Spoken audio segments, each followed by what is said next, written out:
રામેશ્વર મહાદેવ આપણા 12 જ્યોતિર્લિંગોમાંથી 5મા સ્થાન પર આવેલું છે.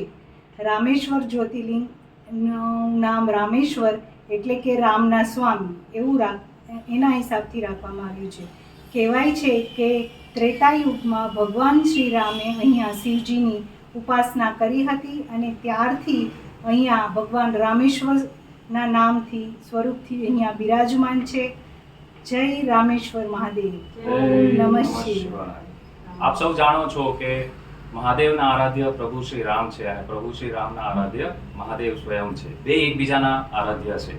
એટલે જ્યારે લંકા ઉપર ચડાઈ કરતી વખતે રાવણે જ્યારે સીતા માતાનું હરણ કર્યું હતું ત્યારે રામ ભગવાન જ્યારે દક્ષિણમાં આજના તમિલનાડુના દરિયા કિનારે પહોંચ્યા હતા અને ત્યાંથી જ્યારે શ્રીલંકા ઉપર ચઢાઈ કરવાની હતી એ વખતે યુદ્ધ પહેલા પ્રભુ શ્રી રામે મહાદેવની સ્થાપના કરી હતી શિવલિંગ સ્વરૂપે અને એને રામેશ્વરનું નામ આપવામાં આવ્યું.